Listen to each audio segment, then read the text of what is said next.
Hello everyone, welcome back to my another blog. কেমন আছেন সবাই?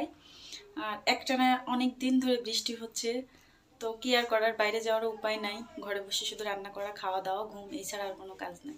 হাজব্যান্ডের পছন্দের রান্না বান্না হবে, জিজ্ঞেস করে আসি কি খাবে, কি খাবা, কি রান্না করবো দুপুরে বলো। আজকে এখন ইলিশ মাছ খাবো। কি? ইলিশ মাছ আছে না, ওটা ভাজি করো। ইলিশ মাছ ভাজা করলে হবে শুধু? তো ফোনটা সরাও মুখের থেকে।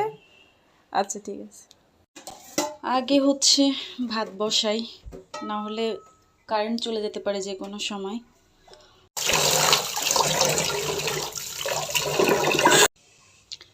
ভাতটা বসিয়ে দিলাম। এই যে ইলিশ মাছ, এটা কিন্তু জাতীয় মাছ ইলিশ নয়, এটা হচ্ছে সুরমা ইলিশ। কিন্তু এটাও খেতে একেবারেই ইলিশের মতো স্বাদ, এর গন্ধ সব কিছু ইলিশ মাছের মতোই। এটাও খেতে অনেক মজা হয়, শুধু এর গায়ে হচ্ছে এই যে মানে ফোটা ফোটাগুলোর জন্য এটার নাম হয়েছে সুরমা ইলিশ। রান্নাঘরে সব থেকে কষ্টের কাজ হচ্ছে আমার কাছে পেঁয়াজ কাটা। কারণ পেঁয়াজ কাটতে গেলে চোখের অবস্থা, চোখের পানি, নাকের পানি সব একসাথে হয়ে যায়। আমি জানি ম্যাক্সিমাম আপুদেরই এই সমস্যাটা হয়, কিন্তু কি করার, পেঁয়াজটা লাগেও বেশি, আর কাটতে গেলে চোখের অবস্থা হবে খারাপ। মাছগুলোর গায়ে এখন সুন্দর মতো হলুদ লবণ মাখিয়ে নেব। মাছ ভাজার আগে মাছের গায়ে যত সুন্দর করে হলুদ লবণ মাখিয়ে নেওয়া যায়, মাছটা কিন্তু ভাজা ততটাই সুন্দর হয়।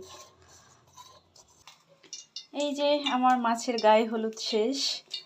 এখন এই যে তাওয়াতে তেল দিলাম, তাওয়া গরম হলে মাছগুলো ভেজে নেব।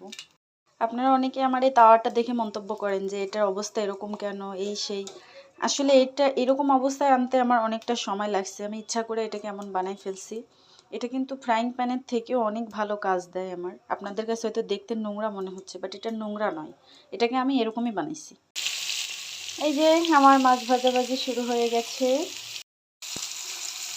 মাছের এক পাশ ভাজা অলরেডি কমপ্লিট। আসলে তেল ভালো করে গরম করে নিলে মাছ ভাজতে একটু সময় লাগে না। আর আজকে আমার শুধু এই মাছ ভাজাটাই রান্না করব, কারণ হচ্ছে আমার পুঁই শাকের তরকারি আছে আর হচ্ছে আমড়ার টক আছে, এই জন্য আজকে রান্নাবান্নাও কম আছে।